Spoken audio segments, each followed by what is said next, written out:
കഴിഞ്ഞ തവണ 100 സീറ്റ് നേടിയ മുന്നണിയാ. ഇത്തവണ അത് 70 സീറ്റിൽ ഒതുങ്ങി. അത് നിങ്ങളുടെ ഭരണത്തിന്റെ നേട്ടാ. അത് നിങ്ങൾ കാലുവാരി കൊണ്ട് സംഭവിച്ചതാ. ഇങ്ങനെ പരസ്പരം പഴിയാരാതെ ഇനി എന്ത് വേണമെന്നാണ് ആലോചിക്കേണ്ടത്. എന്തൊക്കെ പറഞ്ഞാലും മുഖ്യമന്ത്രി രാജിവെക്കണം. രാജിവെക്കാൻ ഇവിടെ ആരും മുഖ്യമന്ത്രി ആയിട്ടില്ലടോ. നമുക്ക് ഇവിടെ ഭരിക്കാൻ പറ്റുമെന്ന് ഒരു തീരുമാനമായിട്ടില്ല. എന്തായാലും 69 സീറ്റ് വെച്ച് പ്രതിപക്ഷത്തിന് മന്ത്രിസഭ ഉണ്ടാക്കാൻ പറ്റില്ല. പക്ഷേ കൃഷ്ണകുമാർ നമ്മളോടൊപ്പം നിന്നാലേ നമുക്ക് ഭരിക്കാൻ പറ്റൂ. എന്നാലേ 71 തികയൂ. കൃഷ്ണകുമാർ അതിന് തയ്യാറാവോ? സീറ്റ് കൊടുക്കാത്തതിന്റെ ദേഷ്യം കാണില്ലേ? ഞാൻ ഇതിനെക്കുറിച്ച് അവനോടൊന്ന് സംസാരിച്ചു. അവൻ ഇങ്ങോട്ടൊന്ന് വരാമെന്ന അർത്ഥസമ്മതം മൂളിയിട്ടുമുണ്ട്. മേനോൻ മത്സരിക്കണ്ട, മോൻ മത്സരിച്ചാ മതിയെന്ന് ഈ മേനോനോട് ഞാൻ 100 വട്ടം പറഞ്ഞതാ. താ കേട്ടില്ല? അതെന്റെ രാഷ്ട്രീയ തന്ത്രം. നിന്റെ മകനെ നിർത്തിയിരുന്നെങ്കിൽ പ്രതിപക്ഷം പറയും മക്കൾ രാഷ്ട്രീയമെന്ന്. അച്ഛന്റെ പിൻബലമില്ലാതെ മക്കൾ സ്വയം വളരണം. അവനത് തെളിയിച്ചു. അതിനുവേണ്ടിയാ ഞാൻ എതിർത്തത്. വരണം വരണം വരണം.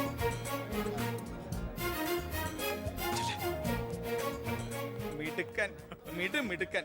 എന്നോട് പിണക്കൊന്നുമില്ലല്ലോ. എന്തിന്? ഇത് പൊളിറ്റിക്സ് അല്ലേ? ഇവിടെ വേണ്ടത് സ്പോർട്സ്മാൻ സ്പിരിറ്റ് അല്ലേ? നീ ഇരിക്കടാ. അങ്ങോട്ടിരിക്കേ. വേണ്ട സാർ. കൃഷ്ണകുമാറിന്റെ പിന്തുണ ഞങ്ങൾക്ക് പ്രതീക്ഷിക്കാമല്ലോ അല്ലേ? ഞാൻ പിന്തുണച്ചാലേ KDF-ന് മന്ത്രിസഭ ഉണ്ടാക്കാൻ സാധിക്കുമെന്ന് എനിക്ക് നന്നായിട്ട് അറിയാം. ചെറുപ്പം മുതൽ പ്രവർത്തിച്ചു പോന്ന പ്രസ്ഥാനത്തിന്റെ കൂടെ നിൽക്കാൻ എനിക്ക് സന്തോഷമേ ഉള്ളൂ. പക്ഷെ ഒരു ഡിമാൻഡ് ഉണ്ട്. ആഭ്യന്തരം എനിക്ക് കിട്ടണം.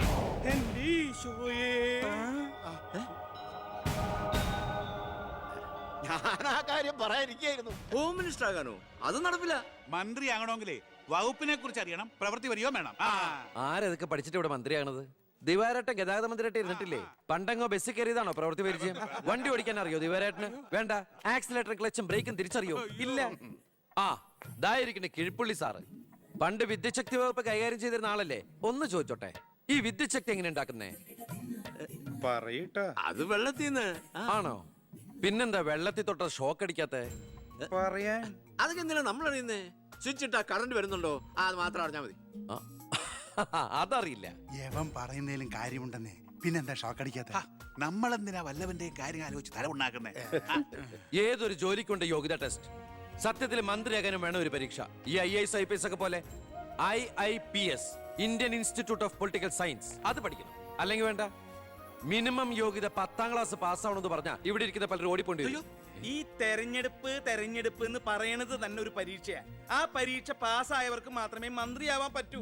അതൊരു പരീക്ഷയല്ല സാറേ, പരീക്ഷണമാണ്. ഇവനെങ്കിലും ശരിയാവോ എന്നുള്ള ജനങ്ങളുടെ പരീക്ഷണം.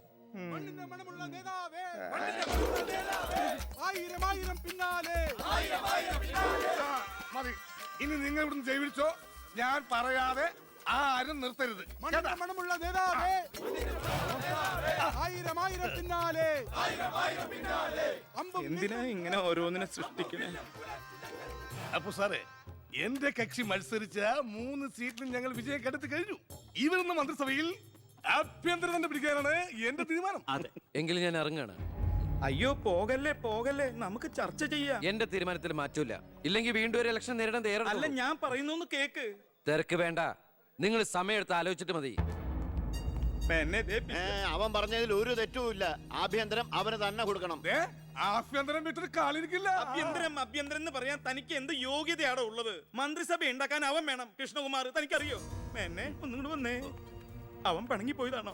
കാര്യം കാണാൻ കഴുതക്കാരും പിടിക്കണം. ഞാൻ ആരുടെ കാല് പിടിക്കണം പറഞ്ഞേ? തന്റെ കാല് പിടിക്കണോ? തന്റെ മോന്റെ കാല് പിടിക്കണോ? ഞാൻ ആരുടെയും പിടിക്കാൻ തയ്യാറാ.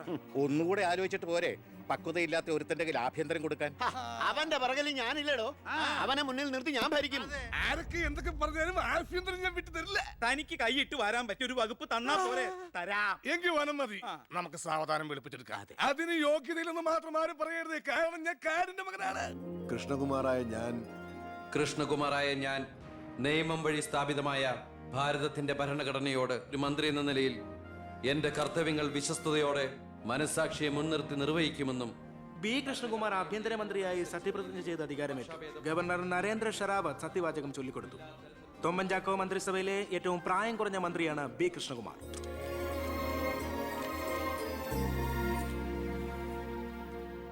പുരകത്തുമ്പോൾ വാഴ വെട്ടുന്നു എന്ന രീതിയിലല്ലേ ഭൂരിപക്ഷം തികയ്ക്കാൻ ബുദ്ധിമുട്ടിയ KDF-ൽ നിന്നും നിങ്ങൾ ആഭ്യന്തരമന്ത്രി സ്ഥാനം വില പറഞ്ഞു വാങ്ങിച്ചത്? എനിക്ക് കിട്ടിയ അവസരവും ഉപയോഗിച്ചു എന്നുള്ളത് ശരിയാണ്. അത് പക്ഷേ എന്റെയും കുടുംബത്തിന്റെയും സാമ്പത്തിക ഭദ്രത അരക്കെട്ട് ഉറപ്പിക്കാനോ അധികാര ദുർവിനിയോഗത്തിനോ അല്ല, മറിച്ച് എനിക്ക് കിട്ടിയ ഈ അധികാരം ജനനന്മയ്ക്കായി വിവേകത്തോടെ ഉപയോഗിക്കാനാണ്. അച്ഛനെതിരെ മത്സരിച്ചപ്പോഴുണ്ടായ മാനസികാവസ്ഥ? ഞാൻ അച്ഛനെതിരായിട്ടല്ല, അച്ഛന്റെ രാഷ്ട്രീയ നയങ്ങൾക്കെതിരെയാണ് മത്സരിച്ചത്. രാഷ്ട്രീയം വ്യക്തിനിഷ്ഠമല്ല. അച്ഛനെ തോൽപ്പിച്ചപ്പോൾ എന്തു തോന്നി? ഞാനല്ലോ തോൽപ്പിച്ചത്, ജനങ്ങളല്ലേ. രാഷ്ട്രീയക്കാർ കൊള്ളരുതായ്മ കാണിച്ചാൽ വോട്ടിങ്ങിലൂടെ പുറത്താക്കാൻ ജനങ്ങൾക്ക് അവകാശമുണ്ട്. അപ്പോൾ താങ്കളുടെ അച്ഛൻ ശ്രീ ബാലഗംഗാധരൻ ഒരു കൊള്ളരുതാത്തവരും അഴിമതിക്കാരും ഒക്കെ ആണെന്നാണോ ബഹുമാനപ്പെട്ട മന്ത്രി പറയുന്നത്? ഞാനൊരു വ്യക്തിയല്ല ഉദ്ദേശിച്ചത്. അച്ഛൻ കുറ്റവിമുക്തനാണെന്ന് തെളിയിക്കപ്പെട്ട താങ്കൾ ഈ മന്ത്രിസ്ഥാനം ഒഴിഞ്ഞ് അദ്ദേഹത്തിന് വീണ്ടും ഒരു അവസരം നൽകുമോ?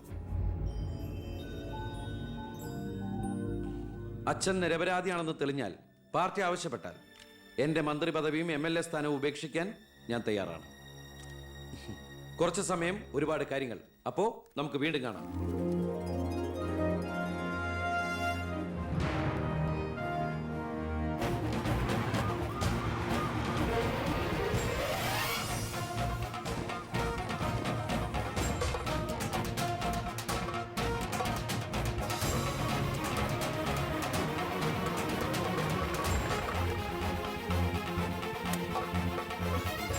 ഒരു ചോദ്യം. സോറി, ആവശ്യത്തിലേറെ ചോദ്യങ്ങൾക്കുള്ള ഉത്തരം ഞാൻ പറഞ്ഞു കഴിഞ്ഞു. ഇനിയും ആവർത്തിച്ചാൽ വെറും വാചക കസർത്ത് നടത്തുന്ന ഒരു ഹോം മിനിസ്റ്ററായി പോകും ഞാൻ. പ്ലീസ് പ്രവർത്തിച്ച് കാണിക്കാനുള്ള സാവകാശം തരൂ. അപ്പൊ പിന്നെ കാണാം. സർ, സാർ പറഞ്ഞില്ലേ കറപ്ഷൻ ഇല്ലാത്ത officers? DYSP Anantharaghavan sir, SI Prathap Varma sir. Please come. നമസ്കാരം sir. Excuse me sir. Sir, ഈ മന്ത്രിസഭ കാലാവധി പൂർത്തിയാക്കൂ. ക്യാബിനറ്റ് മീറ്റിംഗ് കഴിഞ്ഞിട്ട് പറയാം. 5 കൊല്ലം ഞാൻ ഇവിടെ ഉണ്ട്. മീറ്റിംഗ് കഴിഞ്ഞിട്ട് പറയാം. മീറ്റിംഗ് കഴിഞ്ഞിട്ട് പറയാന്ന് പറഞ്ഞില്ലേ? എന്റെ പേഴ്സണൽ പ്രൊട്ടക്ഷൻ വിങ് എന്ന പേരിൽ സാറും സാറിന്റെ ഗ്രൂപ്പും എന്നോടൊപ്പം ഉണ്ടാവണം സർ. അത് പക്ഷെ എന്നെ പ്രൊട്ടക്ട് ചെയ്യാൻ വേണ്ടിയിട്ടല്ല, ഈ നാടിനെ പ്രൊട്ടക്ട് ചെയ്യാൻ എനിക്ക് നിങ്ങൾ ആവശ്യമാണ്. എന്നെക്കാൾ ഉയർന്ന റാങ്കുള്ള എനിക്ക് കമ്മ്യൂണിക്കേറ്റ് ചെയ്യാൻ എളുപ്പം സാറുമായിട്ട്. പണ്ട് ലാത്തി ചാർജുകൾക്കിടയിൽ സാർ പലവട്ടം എന്നെ ലാത്തിയുമായിട്ട് പരിചയപ്പെട്ടിട്ടില്ലേ സാർ? അതല്ല സർ, പിന്നെന്താ സാർ? ഒരു റിക്വസ്റ്റ് ഉണ്ട്. യെസ്. സാർ ഇനി എന്നെ സാറേന്ന് വിളിക്കരുത്. ഒരു മന്ത്രിയായെന്ന് കരുതി പെട്ടെന്ന് അപ്പനെ കയറി അവസരപ്പെട്ടാന്ന് വിളിക്കാൻ പറ്റുമോ? ഞാൻ സാറേന്ന് വിളിച്ച് ശീലിച്ചു പോയി. നാവ് അങ്ങനെ വഴങ്ങും സാറേ. ഗുഡ് മോർണിംഗ് ആ, അയ്യർ സാർ.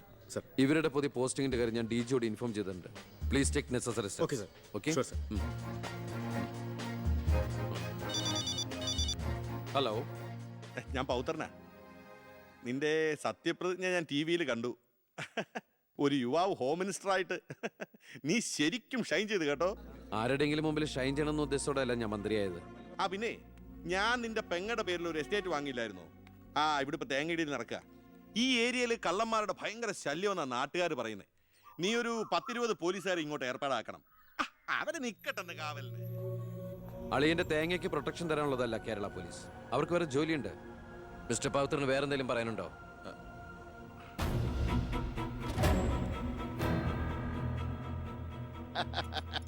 പല വകുപ്പുകളും കൈകാര്യം ചെയ്തിട്ടുണ്ടെങ്കിലും ആഭ്യന്തരം ഇതാദ്യാ.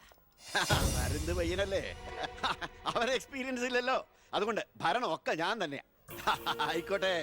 ഓ, വിളിയോട് വിളി. അത് പിന്നെ വിളിക്കാതിരിക്കൂ. ആ. സാറിന്റെ ലഗ്നം അപാരം. ഇനി അങ്ങോട്ട് ശുക്രദേശയാ. തട്ട് ചെണ്ടയ്ക്കും ഓ, തുട്ടുപാരാർക്കും. അങ്ങനെ. ഞാൻ ഉദ്ദേശിച്ചത് മന്ത്രിയായതിന്റെ ചെണ്ടോട്ടും ആഘോഷവും എന്നാ. ഇരിക്കടാ. ഇരിക്കേ. അച്ഛാ, ഒരു മിനിറ്റ്. അനുഗ്രഹം മേടിക്കാനായിരിക്കും. ഓ, ചെന്നേ, ചെന്നേ. ആയിക്കോട്ടെ ആയിക്കോട്ടെ. ആ. ഈശോയെ. അച്ഛൻ അവിടെ ഇരിക്കേ. ഇത് മന്ത്രിയുടെ കസേരയല്ലേ? ഇവിടെ ഇരിക്കേണ്ട ഞാൻ ഇവിടെ ഇരുന്നില്ലെങ്കിൽ അവിടെ പട്ടി കയറി ഇരുന്ന് ഇറങ്ങി. ഞാൻ ഉദ്ദേശിച്ചത് ഒരു ബനാന ടോക്കാണ്. പഴഞ്ചൊല്ല് ഷോ കയ്യിൽ നിന്ന് പോയി. ഉണ്ടായിരുന്നു. അച്ഛൻ ഒരുപാട് കൊല്ലായിട്ട് ഈ നാടിനു വേണ്ടി കഷ്ടപ്പെടുന്നതല്ലേ? ഇനി കുറച്ചു കാലം റെസ്റ്റ് എടുക്ക്. നമുക്ക് ആരോഗ്യമൊക്കെ നോക്കണ്ടേ? അതെ അതെ, മകൻ ഇവിടെ ഹോം മിനിസ്റ്റർ ആകട്ടെ. അച്ഛൻ ഇനി കുറച്ച് നാള് ഹോമിലെ മിനിസ്റ്റർ ആകട്ടെ. വേണ്ടല്ലേ? ആ അമ്മേ, ഞാൻ ഓഫീസിൽ എത്തിയുള്ളൂ. പിന്നെ അച്ഛൻ അങ്ങോട്ട് വരുന്നുണ്ട്. കുറച്ചു കാലം അവിടെ കാണും. സന്തോഷായില്ലേ? അച്ഛന് ഇഷ്ടപ്പെട്ട ആഹാരങ്ങളൊക്കെ ഉണ്ടാക്കി കൊടുക്കണം. പാലടയും പ്രഥമനൊക്കെ ആയിക്കോട്ടെ. വേണമെങ്കിൽ വീട്ടിലൊരു ATM കൗണ്ടർ ഞങ്ങൾ ഏർപ്പാടാക്കി തരാം. ATM? അതെ, എനി ടൈം മദ്യം. ചുമ്മാ അടിച്ച് വീലായിട്ട് വാള് വെച്ചോട്ടെ സാർ. ഇനിയിപ്പോ ആര് ചോദിക്കാൻ? എന്തിനാ സാർ എന്ന് സമയം കളയുന്നത്?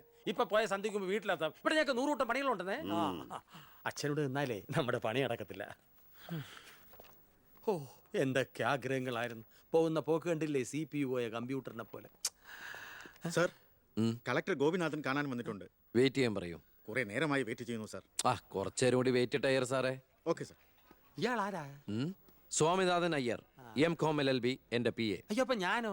താൻ വേറെ 8ാം ക്ലാസ്സും കുസ്തിയില്ല. അപ്പൊ എന്റെ പോസ്റ്റ് എടോ, നിന്ന നിൽപ്പിൽ മറുകണ്ഠം ചാടിയ തന്നെ ഞാൻ എങ്ങനെ വിശ്വസിക്കാനാ? ഇനി തിരി അങ്ങോട്ട് അവിടെ വിശ്വസിക്കില്ല. അതെന്റെ കുറ്റമല്ല. അപ്പൊ ഞാൻ എന്ത് ചെയ്യും?